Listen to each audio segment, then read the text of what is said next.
नमस्कार साथियों, स्वागत है आपका हमारे यूट्यूब चैनल में हिंदी नेट सेट अध्ययन में। आज हम काफ़ी इम्पोर्टेंट महत्वपूर्ण प्रश्न देख रहे हैं, जैसे हर रोज़ ही देखते हैं, लेकिन इस सीरीज़ के आज काफ़ी महत्वपूर्ण प्रश्न हैं। ये जो सुमिलित कीजिए, मिलान कीजिए, ये ही हम आज देखने वाले हैं। इसमें से लगभग 2-3 क्वेश्चन तो आते ही आते हैं इस पर आधारित। तो पहला प्रश्न यहाँ से हम पढ़ना स्टार्ट करते हैं। सुमिलित कीजिए 67 नंबर से। तो उच्चारण स्थान के आधार पर ध्वनियों को सुमेलित करना है। तो यहाँ पर तालव्य कौन से है, मूर्धन्य कौन से है, कंठ्य कौन से है, वत्स्य कौन से है, ये हमें यहाँ पर मिलान करना है। तो इसके नीचे यहाँ पर हम देखेंगे पूरा तालव्य। तालव्य कौन सा है, च छ ज झ, च छ ज झ, ये क्या है, ये तालव्य वर्ण है। उसके बाद मूर्धन्य ट ठ ड ढ, ये क्या है, मूर्धन्य है। और कंठे जो है क ख ग घ, ये क्या है, कंठे ध्वन्य है। और वत्स्य जो है ल स ह न, ये क्या है, वत्स्य ध्वनिया है। उसके बाद अगला प्रश्न है, आलोचनात्मक निबंध और उस निबंध के रचनाकार कौन है। तो मुद्दसे और भारत भारती की सांस्कृतिक भूमिका, ये आलोचनात्मक निबंध किसने लिखा है, इसको हमें सुमिलित करना है। तो यहाँ पर जो है मुद्दसे और भारत भारती की सांस्कृतिक भूमिका, यह आलोचनात्मक निबंध शमशेर बहादुर सिंह द्वारा रचित है। नई कविता का आत्मसंघर्ष, भारतीय रंग दृष्टि की खोज। नई कविता का आत्मसंघर्ष, ये क्या है, ये गजानन माधव मुक्तिबोध की रचना है, निबंध है। भारतीय रंग दृष्टि की खोज, यह नैमी चंद्र जैन की है। कवि के बोल खड़क हिरवानी, ये विजय देव नारायण शाही इनका है। अगला जो है निम्नलिखित रचनाकार और उसकी पुस्तकें जो पाश्चात्य काव्यशास्त्र की है। आइए रिचर्ड का जो है वह बीटो बियोड, टी.एस. इलियट का है द वेस्ट लैंड, और अरस्तु का है पेरी पोइटिकेस, और कॉलरिज का है बायोग्राफी है लिटरेरिया। ये ग्रंथ जो है, ये ग्रंथ याद रखिए। उसके बाद आता है पत्र और उसका प्रकाशन स्थान। पत्र और उसका प्रकाशन स्थान, भारत बंधु जो है अलीगढ़ से प्रकाशित होता था। देश हितैषी यह अजमेर से प्रकाशित होता था। शुभ चिंतक जबलपुर से, और भारतेंदु यह पत्र वृंदावन से निकलता था। उसके बाद है पुस्तक और लेखक कौन कौन से है। तो भक्ति आंदोलन और सूरदास का काव्य, यह मैनेजर पांडे द्वारा लिखित पुस्तक है। स्नेह को मारक, यह इमरे बंधा की रचना है। और अखत कहानी प्रेम की, यह नामवर सिंह द्वारा रचित किताब है। नई कहानी नई कहा कहानी नई कहानी कामायनी एक पुनर्विचार, यह मुक्तिबोध द्वारा रचित किताब है, याद रखना काफ़ी इम्पोर्टेंट है। अभी कौन से उपन्यास में कौन से गांव का चित्रण मिलता है, इस पर बहुत प्रश्न बन चुके हैं और बाद में भी बनेंगे। गोदान में बेलारी गांव का चित्रण हुआ है। महिला आंचल में मेरीगंज का चित्रण हुआ है। राग दरबारी में शिवपालगंज नामक गांव का चित्रण है। और मानस का हंस में चित्रकूट का चित्रण हुआ है, जो मानस का हंस तुलसीदास के जीवन पर आधारित है। अभी यहाँ पर नाटक और उसके पात्र को मिलान करना है हमें। तो अंजो दीदी नाटक का पात्र ओमी है। चंद्रगुप्त नाटक की पात्रा लीला है। स्कंदगुप्त नाटक की पात्रा जयमाला है। एक और द्रोणाचार्य के पात्र राजकुमार है। यहाँ पर निबंध और निबंधकार, उनको हमें मिलान करना है। तो यहाँ पर प्रताप नारायण मिश्र का निबंध है मनोयोग। हजारी प्रसाद द्विवेदी का कुटज है। सरदार पूर्ण सिंह का सच्ची वीरता। विद्यानिवास मिश्र का है तुम चंदन हम पानी। ये काफ़ी इम्पोर्टेंट प्रश्न है, इस पर हर साल प्रश्न बनता ही बनता है। अभी यहाँ पर रचना और रचनाकार, तो अकाल में सारस सिंह केदारनाथ सिंह की रचना है।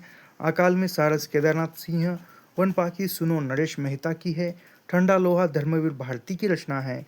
बची हुई पृथ्वी लीलाधर जगुड़ी की रचनाएं हैं, याद रखना काफ़ी इम्पोर्टेंट है। उसके बाद रेखा चित्रों के मुख्य पात्र, यानी रेखा चित्र और उसके मुख्य पात्र कौन से हैं, उसको हमें ये मिलान करना है। ये क्या है, सरजू भैया, मंगर, रजिया, देव, एक रेखा चित्र किस में संकलित है? माटी की मूर्ति में संकलित है।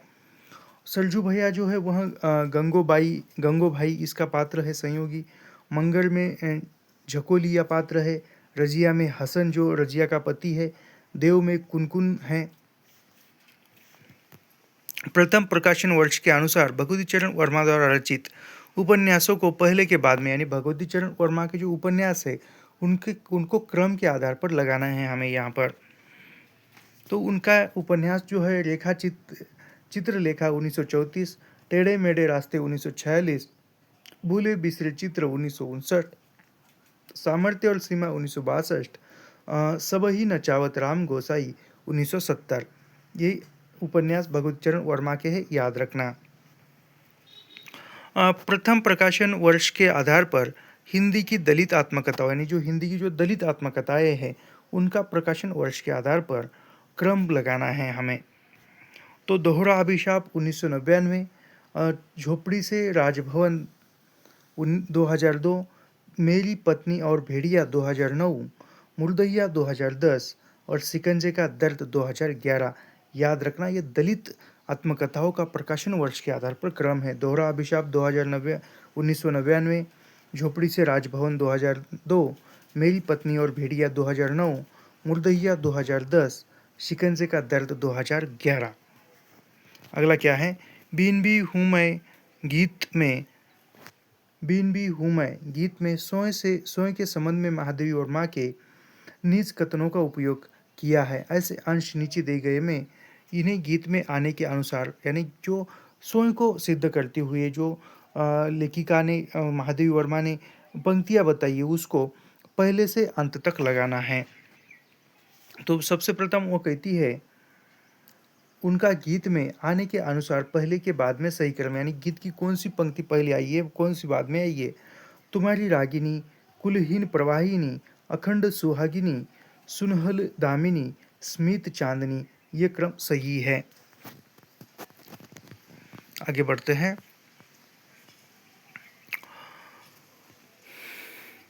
निम्नलिखित उपन्यासों को प्रकाशन वर्ष के आधार पर अनुसार, यानी प्रकाशन वर्ष के आधार पर क्रम लगाना है। बाम भट्ट की आत्मकथा, जिंदगीनामा, राग दरबारी, गोदान और तमास। तो इसमें जो है गोदान सबसे प्रथम आता है जो 1936 में प्रकाशित है। बाम भट्ट की आत्मकथा 1946, राग दरबारी 1968, तमस 1973, जिंदगीनामा 1979। और एक यहाँ पर यह प्रश्न देखने के बाद मेरे दिमाग में आया, और हर साल ये आता ही है, जो भी हमारा सिलेबस है और उन सिलेबसों में जो भी रचनाएं लगी हुई है उन रचनाओं का प्रकाशन वर्ष, उनके लेखक याद ही कीजिए। उस पर हर साल प्रश्न बनता ही बनता है। ये देखो, ये गोदान हमारी पाठ्यक्रम में है, बाम भट्ट की आत्मकथा पाठ्यक्रम में है, राग दरबारी भी है, तमस भी है और जिंदगीनामा भी है। तो यह जो उपन्यास है हमारे पाठ्यक्रम में है और उनको क्रम के आधार पर लगाना है। तो गोदान 1936, बाम भट्ट की आत्मकथा 1946, राग दरबारी 1968, तमस 1973, जिंदगीनामा 1979। आकाशदीप कहानी की घटनाओं को पहले से बाद के क्रम में लगाइए।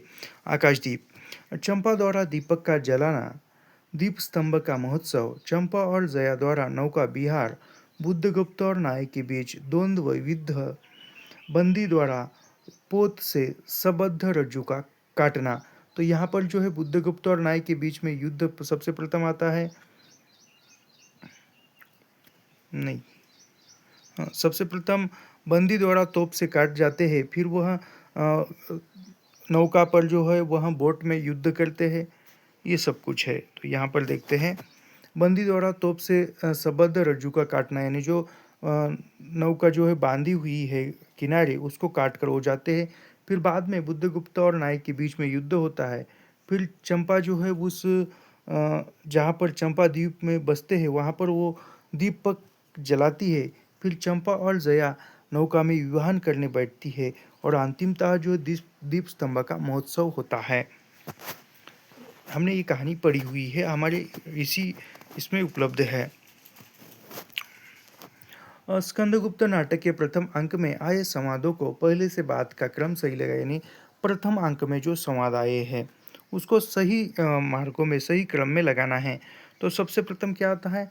अधिकार सुख कितना मादक और सारहीन है, उसके बाद आता है राष्ट्रनीति दार्शनिकता और कल्पना का लोक नहीं है। केवल संधि नियम से ही हम लोग बाध्य नहीं है। शरणागत की रक्षा भी क्षत्रिय का धर्म है। कविता करना अनंत पुण्य का फल है। पुरुष है कुतूहल है, पुरुष है कुतूहल और प्रश्न और स्त्री है विश्लेषण, उत्तर और सब बातों का समाधान। ये पहले स्कंदगुप्त नाटक के पहले अंक में आए हुए संवादों का क्रम है। अगला प्रश्न है, निबंध मजदूरी और प्रेम के उपशीर्षकों को, यानी मजदूरी और प्रेम में जो उपशीर्षक है उन उपशीर्षकों को, यानी पहला कौन सा है, दूसरा कौन सा है, सबसे प्रथम है हल चलाने वाले का जीवन, या ऐसे उसको क्रम में लगाना है वो हम लगाएंगे। हल चलाने वाले का जीवन, गठेरिए का जीवन, मजदूर की मजदूरी, प्रेम मजदूरी और कला, ये उसका सही क्रम है। ज़्यादा विश्लेषण हम नहीं करेंगे।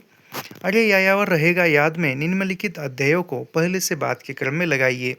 अरे यायावर रहेगा याद, तो इसमें जो है सबसे प्रथम है परशुराम का तुर्खम, किरणों की खोज में, देवताओं के आंचल में, मौत की घाटी और येलुरा। नीचे दो कथन दिए गए हैं। जिस भाषा के माध्यम से राष्ट्र की अधिकांश जनता विचार विनिमय करती है वही राष्ट्रभाषा होती है। यह तर्क और स्थापना के कथन है यहाँ पर। दूसरा कथन है, किसी राष्ट्र में सभी प्रचलित भाषाएं राष्ट्रभाषा होती है, किंतु जो भाषा संपूर्ण देश की धार्मिक, सांस्कृतिक एवं राजनीतिक परंपराओं को धारण करने में सक्षम होती है वह भाषा राष्ट्रभाषा के पद पर प्रतिष्ठित होती है। तो ये कथन जो है दोनों दोनों कथन जो है यहाँ पर सत्य है, दोनों कथन सत्य है। दूसरा क्या है, साकेत के वियोग वर्णन के भीतर कवि ने पुरानी पद्धति के आंचलिक अलंकारिक चमत्कार पूर्ण पद्य तथा आजकल की नई रंगत की वेदना लाक्षणिक वैचित्र्य वाले गीत दोनों रखे हैं। दूसरा कथन है, प्रभु के शुभ प्रभाव से उर्मिला के हृदय की उदारता का और भी प्रसार हो गया है। योग की दशा में प्रिय लक्ष्मण के गौरव की भावना उसे संभाले हुए है। उपर्युक्त कथनों में निम्नलिखित विकल्प का, यानी सही इसका उत्तर चुनना है। तो यह भी जो है दोनों कथन सत्य है। अगला है, टी.एस. इलियट की दृष्टि में परंपरा की व्यापक अर्थवत्ता है, उसे दान या विरासत के रूप में प्राप्त नहीं किया जा सकता। उसकी प्राप्ति के लिए कठोर परिश्रम आवश्यक है। अगला है, परंपरा कोई मृत या अनुपयोगी वस्तु नहीं है। वस्तुतः जो मृत या अनुपयोगी है उसे परंपरा की संज्ञा देना ही अनुचित है। तो यह भी जो है दोनों कथन सत्य है। अगला है, हिंदी नवजागरण में महावीर प्रसाद द्विवेदी जी के योगदान का मूल्यांकन करते हुए ध्यान रखना चाहिए कि वे किसी क्रांतिकारी पार्टी के गुप्त रूप से प्रकाशित होने वाले गैर कानूनी पत्र के लिए नहीं लिख रहे थे। ये पहला है। दूसरा कथन क्या है, सरस्वती में रचना प्रकाशन का निर्णय करते समय महावीर प्रसाद द्विवेदी प्रेस मालिक का दबाव नहीं मानते थे। तो यहाँ पर जो है यह भी दोनों कथन गलत है, यानी एक कथन सही है पहला और दूसरा जो है गलत है। अगला पढ़ते हैं,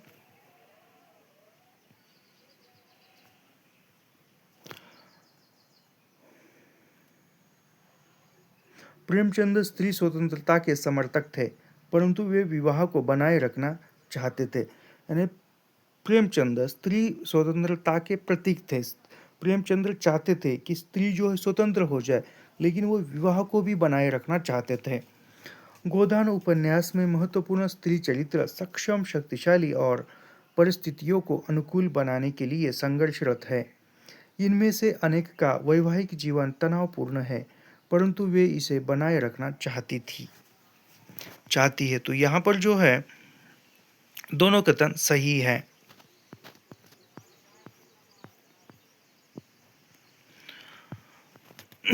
अगला क्या है, सिंदूर की होली नाटक की दुखांत परिणति में हमें नाटक में आई परिस्थितियों तथा जद्दजन्य समस्याओं को सोचने समझने के लिए बाध्य करती है।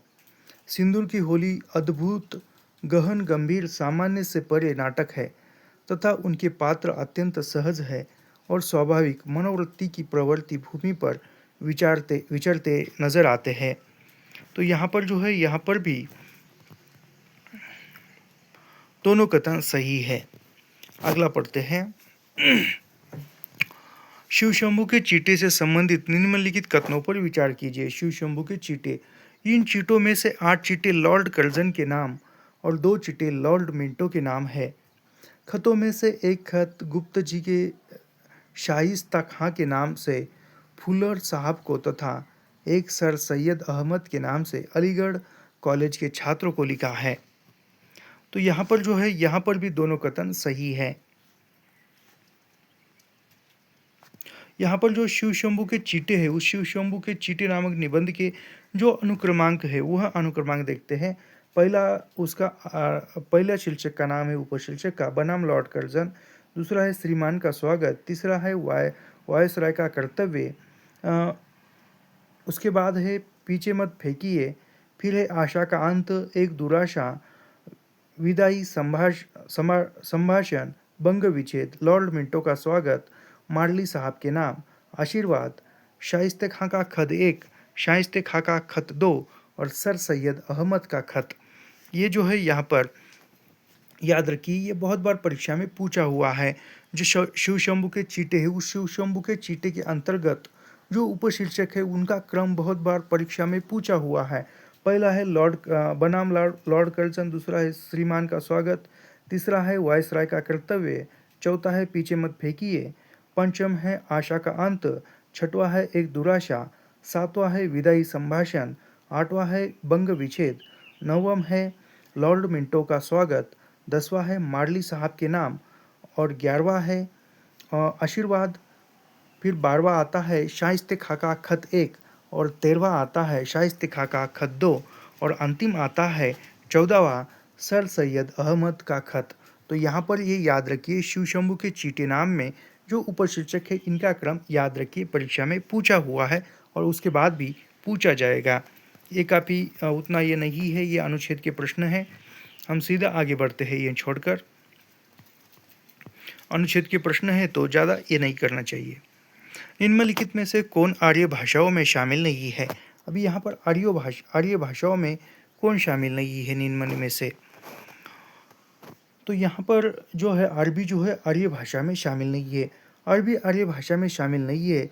अरबी शामी भाषा के अंतर्गत आती है, यानी अरबी आर्य भाषाओं में नहीं है तो किस भाषाओं में आती है? आर्य जो है शामी भाषाओं में आती है। शामी भाषा परिवार में, फिर शामी भाषा परिवार में कौन कौन सी भाषाएं आती हैं? तो शामी भाषा परिवार में इब्रानी, अरबी और हबशी भाषाएं आती है और संस्कृत, हिंदी, अंग्रेजी, पारसी, मराठी, पंजाबी, यूनानी, लैटिन, प्राकृत आदि भाषाएं आर्य भाषाओं में आती है। फिर आर्य भाषाओं में कौन कौन सी भाषाएं आती है? तो आर्य भाषाओं में संस्कृत, हिंदी, अंग्रेजी, फारसी, मराठी, पंजाबी, यूनानी, लैटिन, प्राकृत, ये क्या है? यह आर्य भाषाओं में आती है, याद रखना। उसके बाद अगला प्रश्न पढ़ते हैं। शीतला माँ के नाराज हो जाने से भय से लाख बच्चों को चेचक का टीका नहीं लगवाते थे। उपयुक्त प्रसंग की निम्नलिखित में से किस उपन्यास का है? तो देवरानी जेठानी की कहानी उपन्यास का है। उक्त कथन देवरानी जेठानी की कहानी उपन्यास में वर्णित है। देवरानी जेठानी की कहानी उपन्यास के लेखक कौन है? पंडित गौरीदत्त है। इस उपन्यास का प्रकाशन, यानी देवरानी जेठानी की कहानी उपन्यास का प्रकाशन 1870 में हुआ। डॉक्टर गोपाल राय ने देवरानी जेठानी की कहानी उपन्यास को हिंदी का प्रथम उपन्यास तथा पंडित गौरीदत्त को प्रथम उपन्यासकार माना है। याद रखना, देवरानी जेठानी की कहानी को किसने प्रथम उपन्यास माना है? तो डॉक्टर गोपाल राय ने माना है, याद रखना। और प्रथम उपन्यासकार भी पंडित गौरीदत्त को डॉक्टर गोपाल राय ने ही माना है। इसके विषय वस्तु इतनी सामाजिक है कि पूरा समाज ही ध्वनित होता है। बाल विवाह। फिर इस उपन्यास में देवरानी जेठानी की कहानी किस किस विषय पर वर्णन है? बाल विवाह, विवाह में फिजूल खर्ची, स्त्रियों की अभूषण प्रियता, बंटवारा, वृद्धों बहू की समस्या, शिक्षा, स्त्री शिक्षा, अनपढ़ ईमानदार के साथ 19वीं शताब्दी के मध्यवर्गीय बनिया समाज के जीवन का यथार्थ चित्रण प्रस्तुत किया है।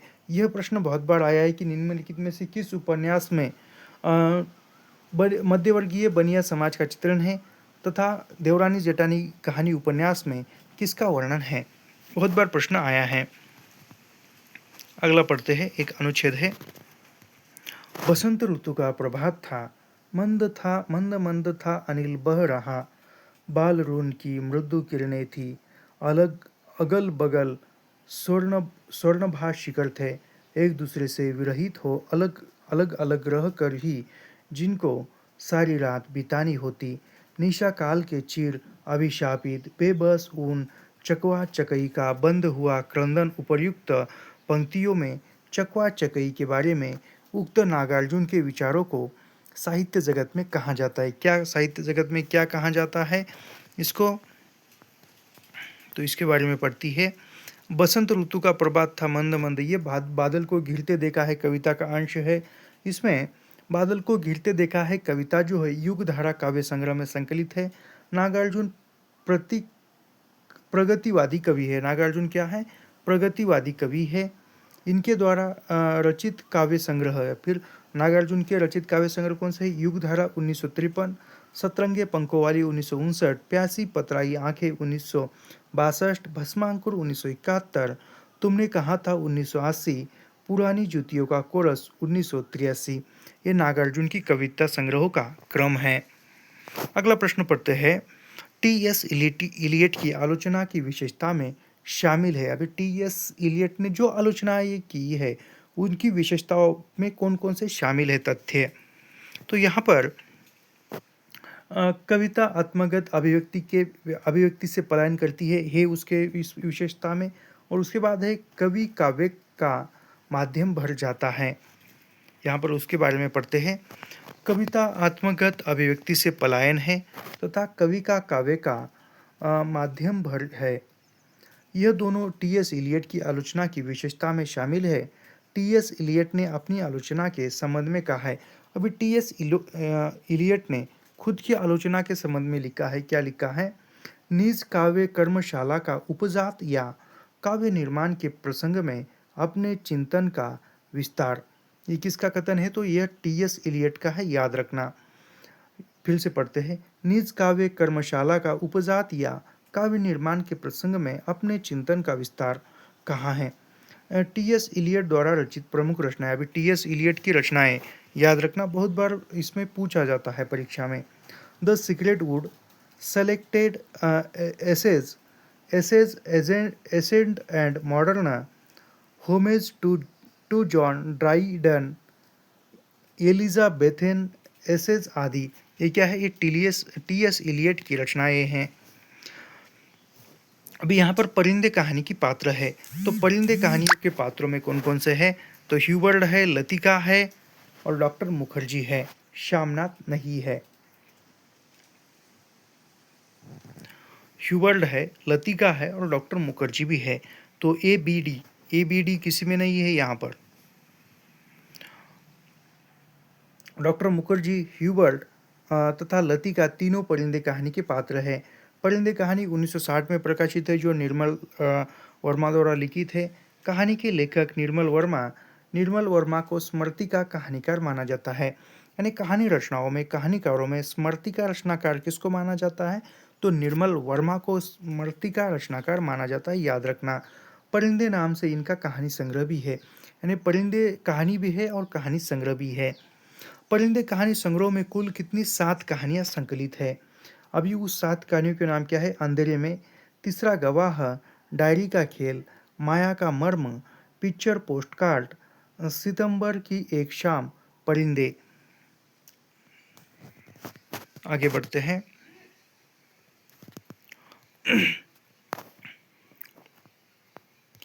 तेरी बाकी अदा पर मैं खुद हूँ फिदा, तेरी चाहत को दिल भर बयां क्या करूँ, यही ख्वाहिश है कि ई तू मुझको देखा करे और दिलो जान मैं तुमको देखा करूँ। ये जो है यहाँ तीसरी कसम कहानी की पंक्तियाँ हैं।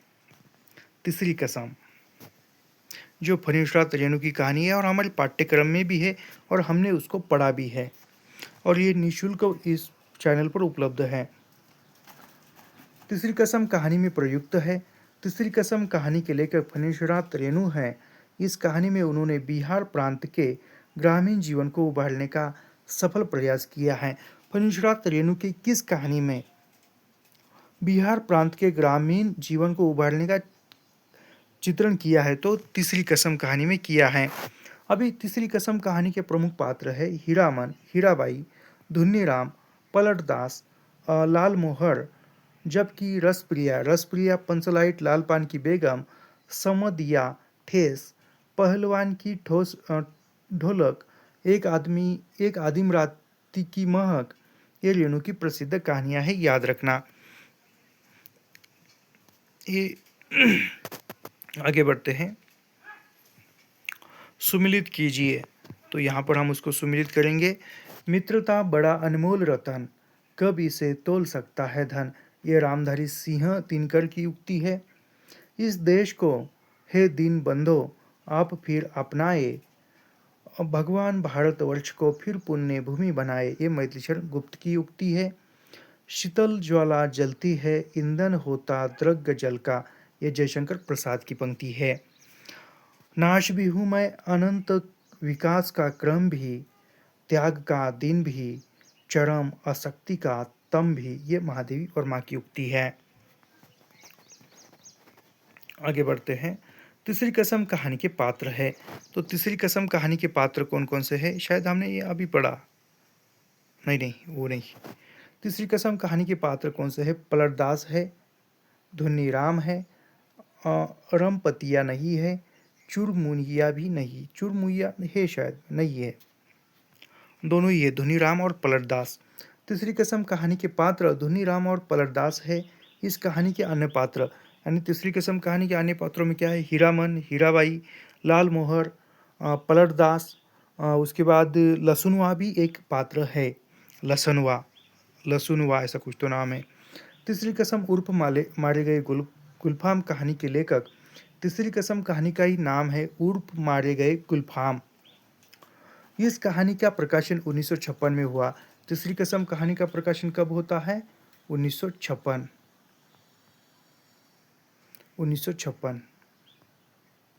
रेणु द्वारा रचित अन्य जो कहानी है पंचलाइट, समदिया, रसप्रिया, ठेस, लालपान की बेगम, रमपतिया, रसप्रिया, ये जो है प्रसिद्ध कहानियां हैं। अगला है वंशीधर निम्नलिखित में से किस कहानी का प्रमुख पात्र है? तो वंशीधर जो है वह दुलाई वाली कहानी का पात्र है। अपना अपना भाग्य का नहीं है, उसने कहा था का नहीं है, गैगरीन का नहीं है, तो यह दुलाई वाली कहानी का पात्र है। वंशीधर दुलाई वाली कहानी का पात्र है। दुलाई वाली कहानी के अन्य पात्रों में है जानकी देई। जानकी देई कौन है? वह नवल किशोर की पत्नी है। जानकी देई, नवल किशोर, ये दोनों क्या है? पति पत्नी है। सीता, सीता कौन है? तो सीता जानकी देई की बहन है। सीता जानकी की छोटी बहन है। लाठीवान आदि दुलाई वाली कहानी के पात्र है और दुलाई वाली कहानी के लेखक जो है राजेंद्र बाला घोष, बंग महिला है। यह कहानी सरस्वती पत्रिका में सबसे प्रथम प्रकाशित हुई थी, 8 संख्या 5 में प्रकाशित हुई थी। उनके उसने कहा था कहानी के प्रमुख पात्र, अभी उसने कहा था कहानी के प्रमुख पात्र कौन है? लहना सिंह, सूबेदार हजारा सिंह, बोधा सिंह, वजीरा सिंह, लहना सिंह, सूबेदार हजारा सिंह, बोधा सिंह, वजीरा सिंह, फिर सूबेदारनी है, ये भी है। फिर गैगरीन, गैगरीन कहानी के लेखक अज्ञे है। गैगरीन कहानी का है दूसरा नाम रोज है। फिर इस कहानी के पात्र जो है 3 ही है मुख्यतः। कौन कौन से? महेश्वर, मालती, स्वयं लेखक और टीटी। टीटी कौन है? मालती और महेश का लड़का है, बच्चा है, जो रोने का काम कहानी में करता है, सच में रोता ही है वो। तो इस कहानी के मुख्य पात्र कितने हैं? गैगरीन कहानी के 3 ही है, महेश्वर, मालती और स्वयं लेखक, और फिर ये टीटी। अपना अपना भाग्य कहानी के लेखक जैनेन्द्र है और इस कहानी के पात्र क्या है? 10 साल का लड़का, 10 साल का अनाथ लड़का और बाकी स्वयं लेखक और लेखक के मित्र है। प्रकाशन वर्ष के अनुसार निम्नलिखित उपन्यासों का सही क्रम लगाइए। तो यहाँ पर उपन्यासों का सही क्रम क्या है? झूठा सच, यह 1958-1960 में है। प्रथम भाग 1958 में प्रकाशित है और झूठा सच का द्वितीय भाग 1960 में है। फिर आपका बंटी 1971 जो मनु भंडारी का उपन्यास है। धरती धन्ना आपका, यह 1972। मायादास की माड़ी 1988 में प्रकाशित है। प्रकाशन वर्ष की दृष्टि से निम्नलिखित नाटकों का सही क्रम। यहाँ पर नाटकों का सही क्रम बताना है। कोणार्क 1951, मादा कैक्टस 1959, बकरी 1974, कबीरा खड़ा बाजार में 1981। अगला यहाँ पर स्थापना और तर्क के कथन आते हैं।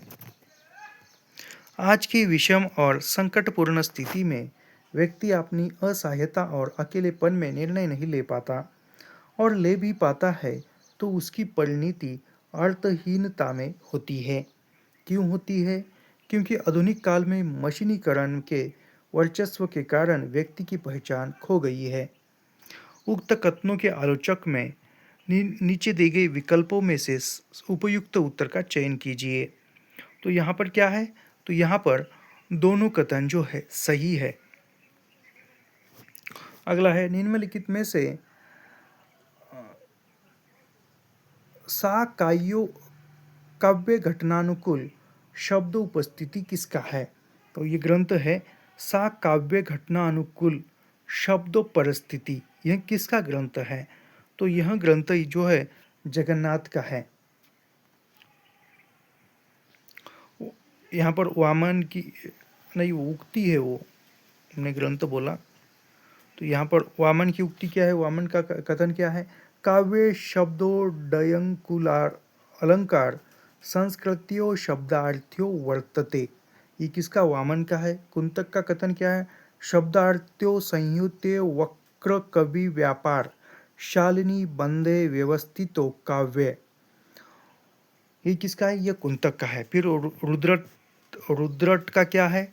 नुनु शब्दार्थो काव्यम। ये रुद्रट का है, याद रखना। आगे बढ़ते हैं।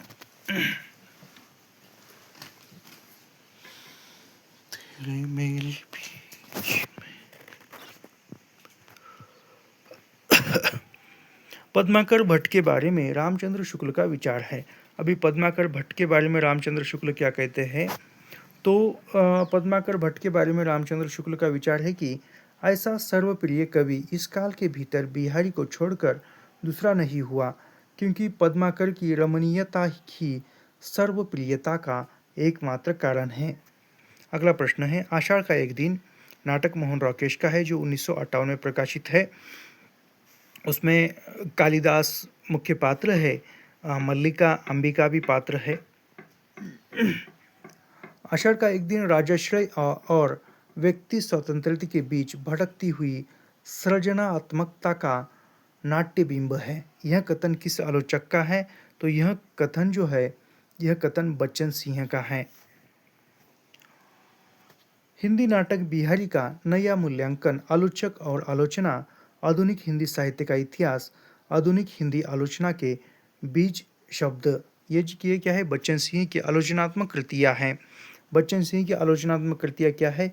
हिंदी नाटक बिहारी का नया मूल्यांकन, हिंदी नाटक बिहारी का नया मूल्यांकन, आलोचक और आलोचना, आधुनिक हिंदी साहित्य का इतिहास, हिंदी साहित्य का दूसरा इतिहास भी इनका ही है, आधुनिक हिंदी आलोचना के बीच शब्द, ये भी बच्चन सिंह का ही रचना है।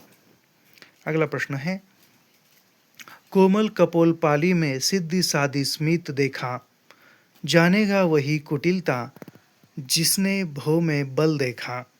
उपयुक्त छंद से संबंधित सही तथ्य क्या है? तो इसमें सही तथ्य क्या है? कोमल कपोल पाली में सीधी सादी स्मित रेखा, जानेगा वही कुटिलता जिसने भव में बल देखा। उपयुक्त छंद से संबंधित सही तथ्य है, भव की कुटिलता से अनुराग सूचित हो रहा है। यह तथ्य अनुराग गालों में फैली मुस्कान से व्यक्त हो रहा है। इसमें यह उक्ति है। फिर विकल है प्राण मेरे गीत के निहितार्थ क्या है? यानी फिर विकल है प्राण मेरे, इस गीत में निहित अर्थ क्या बताया है? तो इसका अर्थ है अपनी सीमित दुनिया के घेरे को तोड़कर स्त्री अनदेखी अनजानी दुनिया को देखना चाहती है। यानी जो सीमित दायरा है उस दायरे को तोड़कर स्त्री बाहर की दुनिया देखना चाहती है, उसके पार क्या है। स्त्री ने अपना लक्ष्य निर्धारित कर लिया है और वह आगे बढ़ने के लिए व्यग्र है। फिर विकल है प्राण मेरे गीत की लेखिका महादेवी वर्मा है।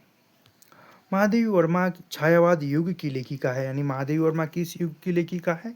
तो छायावाद युग की है। और महादेवी वर्मा के अन्य कविता संग्रह है निहार, रश्मि, नीरजा, सांदे गीत, अग्निरेखा, दीपशिखा, सप्तपर्णा। यह महादेवी वर्मा के कविता संग्रह है। अगला है उदासी संप्रदाय के प्रवर्तक। उदासी संप्रदाय के प्रवर्तक जो है वहाँ पर गुरु नानक के पुत्र जो है श्रीचंद, यानी गुरु नानक के पुत्र श्रीचंद ने उदासी संप्रदाय की स्थापना की थी। इस संप्रदाय के लोग सनातन धर्म को मानते थे, यानी सनातन हिंदू धर्म को मानते थे उदासी संप्रदाय के लोग। तथा पंच प्रकृति, यानी पंच प्रकृति किस किस को कहा जाता है? जल, अग्नि, पृथ्वी, वायु, आकाश। जल, अग्नि, पृथ्वी, वायु, आकाश ये किस में आते हैं? ये पंच प्रकृति में आते हैं।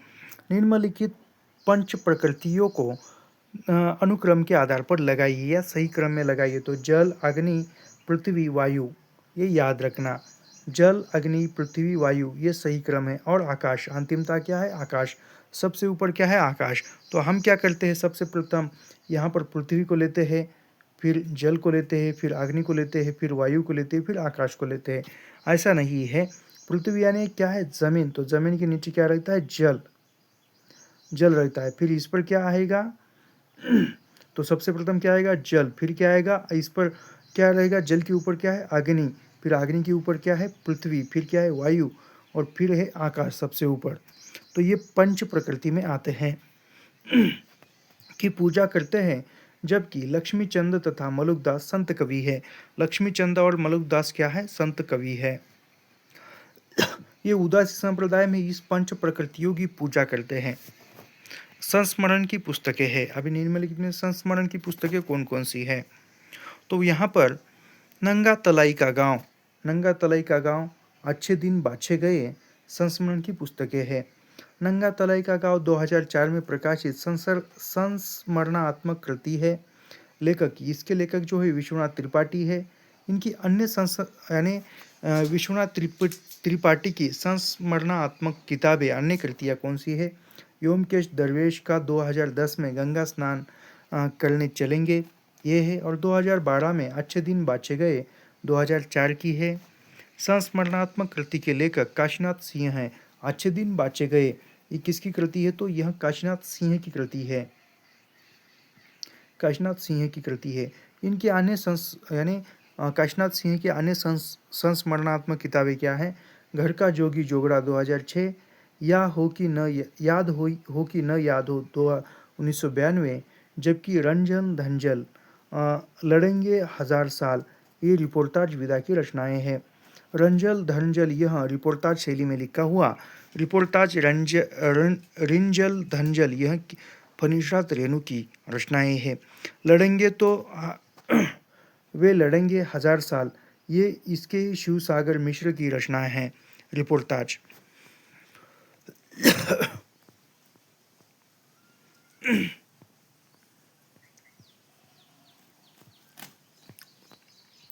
रामचरितमानस के अंत में कही गई तुलसीदास की कौन सी बातें सही है? यानी रामचरितमानस में कही हुई जो अंतिमतः तुलसीदास की बातें कौन कौन सी सही है ये हम देखेंगे। तो रामचरितमानस के अंत में तुलसीदास द्वारा कही गई बातें, मेरे समान कोई दूसरा दिन नहीं है, इसलिए हे राम मेरी भवबाधा को दूर करो, तथा जिस तरह कामी को स्त्री और लोभी को धन प्रिय है, उसी तरह हे राम तुम हमेशा मुझे प्रिय रहोगे। रामचरितमानस के लेखक तुलसीदास है तथा इनमें कुल 7 खंड है। रामचरितमानस में कितने कांड है? तो उसमें रामचरितमानस में 7 कांड है। वह 7 कांडों के नाम और उसका क्रम याद रखिए, परीक्षा में पूछा जा सकता है। तो सबसे प्रथम बालकांड, फिर अयोध्या कांड, फिर अरण्य कांड, फिर किष्किंधा कांड, सुंदर कांड, लंका कांड और उत्तराकांड। याद रखना रामचरितमानस का अंतिम कांड उत्तराकांड है और प्रथम कांड बालकांड है। फिर इसके नाम देखते हैं क्रम वाइज। बालकांड, अयोध्या कांड, अरण्य कांड, किष्किंधा कांड, सुंदर कांड, लंका कांड और उत्तराकांड। ये जो है रामचरितमानस के 7 कांड है और इस 7 कांडों के नाम याद रखिए, परीक्षा में पूछे जा सकते हैं। अगला है, इनमें से कौन सा निबंधकार द्विवेदी युग का नहीं है? तो निम्नलिखित में से माधव प्रसाद मिश्र, गोविंद नारायण मिश्र, कुबेरनाथ राय, अध्यापक पूर्ण सिंह, इनमें से द्विवेदी युग का कौन सा निबंधकार नहीं है? तो यहाँ पर जो है कुबेरनाथ राय यह द्विवेदी युग के निबंधकार नहीं है। तो कुबेरनाथ राय शुक्ल उत्तर युग के ललित निबंधकार है, जबकि माधव प्रसाद मिश्र, गोविंद नारायण मिश्र, अध्यापक पूर्ण सिंह यह द्विवेदी युग के निबंधकार है। याद रखना, कुबेरनाथ राय शुक्लोत्तर युग के निबंधकार है और माधव प्रसाद मिश्र, नारायण मिश्र, अध्यापक पूर्ण सिंह यह क्या है? यह द्विवेदी युग के निबंधकार है। संलक्ष क्रम ध्वनि के भेद है। वस्तु ध्वनि तथा अलंकार। वस्तु ध्वनि तथा अलंकार ध्वनि, ये क्या है? लक्ष्य क्रम ध्वनि के भेद है। वाच्यार्थ का स्पष्ट बोध होने पर जहाँ उनके बाद व्यंग्यार्थ के प्रकट होने का क्रम रहता है, वहाँ संलक्ष्य क्रम व्यंग ध्वनि होती है।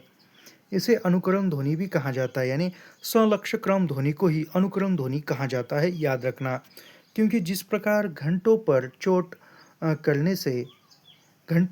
करने से टंकार के बाद झंकार सूक्ष्म स्पष्ट सुनाई पड़ती है, उसी प्रकार इस ध्वनि में वाच्यार्थ से व्यंग्यार्थ भी स्पष्ट होता है। अगला प्रश्न है, प्रकाशन वर्ष की दृष्टि से सही अनुक्रम लगाइए। प्रकाशन वर्ष की दृष्टि से जो नीलम देश की राजकन्या 1933 है की रचना है और ये जैनेन्द्र की रचना है। पिंजरा यह 1944 में प्रकाशित है और पिंजरा उपेंद्रनाथ आष्के की रचना है। जयदोल 1951 में प्रकाशित है और इसके लेखक अज्ञे है। अज्ञे का पूरा नाम क्या है? अब कमेंट बॉक्स में बताइए। अग्निखोर यह 1973 की रचना है और ये फणिश्रात रेणु की है।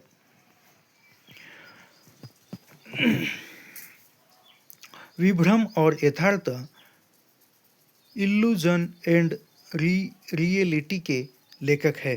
ये किसकी किताब है? तो यह जो है यह कॉर्डवेल की किताब है। कॉर्डवेल यह मार्क्सवादी लेखक है, यानी कॉर्डवेल कौन सा लेखक है? मार्क्सवादी लेखक है। और इनका जो है प्रसिद्ध उपन्यास कौन सा है कॉर्डवेल का? तो इनका प्रसिद्ध उपन्यास है रोमांस और यथार्थवाद। आज ही पढ़ेंगे हम इसको, मैं पढ़ूंगा। तो यहाँ पर अगला है, सुमिलित कीजिए।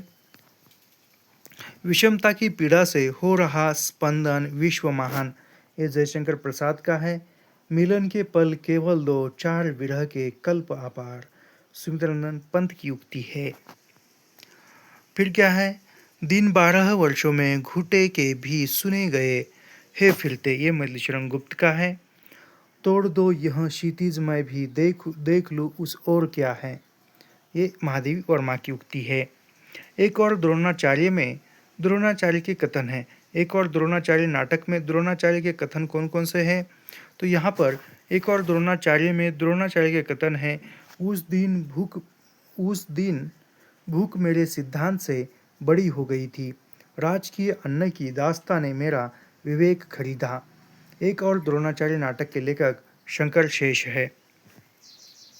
विसोबा खेचर या खेचरनाथ निम्नलिखित में से किसके गुरु थे? यानी विसोबा खेचर तथा खेचरनाथ किसके गुरु थे? तो यह जो है नामदेव के गुरु थे और संत नामदेव हमारे महाराष्ट्र के ही थे। विसोबा खेचर या खेचरनाथ नामदेव के गुरु थे और नामदेव महाराष्ट्र के भक्त संत कवि थे, यानी भक्त संत कवि थे। और नामदेव जो है जाति के दर्जी थे। इन्होंने मराठी में अभंग लिखा है, छंद का प्रवर्तन किया। इनके द्वारा रचित पद गुरु ग्रंथ साहिब में संकलित है, यानी नामदेव के पद कहाँ में संकलित है? गुरु ग्रंथ साहिब में है। जबकि दादू दयाल गुरु वृद्ध भगवान तथा मलुक दास के गुरु पुरुषोत्तम एवं सुंदर दास के गुरु दादू दयाल थे।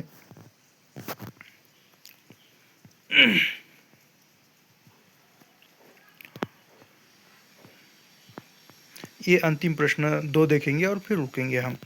ब्रज ब्रज भाषा पद्य का संग्रह सभा विलास किसकी रचना है? यानी ब्रज भाषा सभा विलास किस भाषा में रचना है? ब्रज भाषा में। और ये किसकी रचना है? तो यह जो है लल्लू लाल की रचना है। ब्रज भाषा पद्य का संग्रह सभा विलास यह लल्लू लाल की रचना है। लल्लू लाल कृत राजनीति, माधव विलास तथा लाल चंद्रिका ब्रज भाषा गद्य में है। याद रखना, लल्लू लाल की जो ब्रज भाषा में रचित गद्य रचनाएं हैं वो कौन कौन सी हैं? कृत राजनीति, माधव विलास तथा लल्लूलाल चंद्रिका ये ब्रज भाषा गद्य है। शेष रचनाएं खड़ी बोली में हैं। इनके द्वारा रचित रचनाएं सिंहासन 32 1801, बेताल 25 1801, शकुंतला नाटक 1810, माधवनल 1801, प्रेम सागर ब्रज भाषा व्याकरण 1811। अगला है, निम्नलिखित में से कौन सी भारतेंदु की अनुदित रचनाएं नहीं है? भारतेंदु की अनुदित रचनाएं कौन सी नहीं है? तो सती प्रताप यह अनुदित रचनाएं नहीं है। तो भारतेंदु के मौलिक एवं अनुदित नाटकों की संख्या, यानी भारतेंदु ने मौलिक और अनुदित दोनों मिलाकर 17 नाटकों की रचना की है। उनमें से मौलिक रचनाएं यानी कि क्या खुद की लिखी हुई रचनाएं कौन कौन सी है? तो भारतेंदु की खुद के द्वारा लिखे हुए नाटक तो वैदिक हिंसा, हिंसा न भूति 1873, विषय मोधम 1876, प्रेम जोगिनी 1875, चंद्रावली 1876, भारत दुर्दशा 1880, नीलदेवी 1881, अंधेर नगरी 1881। याद रखना, ये भारतेंदु के मौलिक नाटक है। वैदिक हिंसा, हिंसा न भूति 1873, विषय मोधम 1876, प्रेम जोगिनी 1875, चंद्रावली 1876, भारत दुर्दशा 1880, नीलदेवी 1881 और अंधेर नगरी 1881। ये भारतेंदु के मौलिक खुद के द्वारा लिखित नाटक है। और भारतेंदु के अनुदित नाटक यानी अन्य भाषा से हिंदी में ट्रांसलेशन किए हुए नाटक भारतेंदु के कौन से हैं? तो रत्नावली 1868, विद्यासुंदर 1868, और पाखंड विडंबन 1872, धनंजय विजय 1873, मुद्रा राक्षस 1878, दुर्लभ बंधु 1880, कर्पूर मंजूरी 1875, सत्य हरिश्चंद्र 1875 और भारत जननी 1877। ये भारतेंदु के अनुदित नाटक है। याद रखना। शेखर एक जीवनी उपन्यास की विशेषता है, यह अंतिम प्रश्न होगा। शेखर एक जीवनी उपन्यास की विशेषताएं क्या है? इसका कोई भी पात्र असामान्य मानसिकता से ग्रस्त नहीं है तथा शेखर एक जन्मना विद्रोही पात्र है, यानी जन्म से ही विद्रोह करने वाला पात्र कौन है? शेखर है, जिनके मन के विकास का अध्ययन लेखक का अभिप्रेत है। शेखर एक जीवनी उपन्यास के लेखक सच्चिदानंद हीरानंद वात्सेन आज्ञे। यह उपन्यास के यानी शेखर एक जीवनी उपन्यास 2 भागों में है। इस उपन्यास के प्रमुख पात्र है शेखर, शशि, सरस्वती, शारदा, रामेश्वर, बाबा मदन सिंह। ये क्या है? यह शेखर एक जीवनी के प्रमुख पात्र है। निम्नलिखित में से मैथिली शरण गुप्त की रचनाएं, अभी ये सभी इंपॉर्टेंट ही प्रश्न हैं, ऐसा नहीं कह सकते कि ये इंपॉर्टेंट है और ये नहीं है। तो मैथिली शरण गुप्त की रचनाएं देखेंगे यहाँ पर हम। राष्ट्र भारती मैथिली शरण गुप्त की रचनाएं नहीं है, राष्ट्र भारती नहीं है। राष्ट्र भारती रचना क्या है? श्री कृष्ण सरल की यह रचना है। जबकि किसान, विकट भट्ट, केशव की कथा, रंग में भंग, जयद्रथवत, गुरुकुल, साकेत, भारत भारती, झंकार, यशोधरा, द्वापर, जय भारत, विष्णुप्रिया, ये किसकी है? यह मैथिली शरण गुप्त की रचनाएं हैं। मैथिली शरण गुप्त स्वयं को कौटुंबिक कवि मात्र मानते हैं, यानी खुद को मैथिली शरण गुप्त ने कौटुंबिक कवि कहा है। इन्हें भारत भारती लिखने के लिए महात्मा गांधी ने इनको राष्ट्र कवि की उपाधि दी थी। तो यहाँ पर इनके पात्र देखेंगे। मालती गैगरिन पात्र की कहानी की पात्र है। वजीरा सिंह उसने कहाँ तक का पात्र है। बुद्धगुप्त आकाशदीप कहानी का पात्र है। और लाल मोहर तीसरी कसम कहानी का पात्र है। मालती गैगरिन जो बताए वही है। तो यहाँ पर हम रुकते हैं और यह सब कुछ हम निःशुल्क पढ़ाते हैं। और यह जो पढ़ा रहे हैं यह आप ही Maharashtra SET, UGC NET, assistant professor, PhD entrance exam इन सभी परीक्षाओं के दृष्टिकोण से तो उपयुक्त तो है ही, उसके बाद ही अन्य जो हिंदी की प्रतियोगी परीक्षाएं होती है जैसे टीजीटी, पीजीटी, इन सभी के लिए, इन सभी परीक्षाओं के लिए उपयोगी है। तो यह सब कुछ निःशुल्क है और निःशुल्क पढ़ने के लिए हमारे चैनल को सब्सक्राइब कीजिए, लाइक कीजिए और शेयर करना मत भूलिए। निःशुल्क है तो अपने दोस्तों को, अपने साथियों को आप भेजिए, उनका भी भला हो सके। तो यहाँ पर हम रुकते हैं और ऐसे ही अध्ययन करने के लिए हमारे चैनल से जुड़े रहिए। तो मिलते हैं नेक्स्ट वीडियो में। धन्यवाद।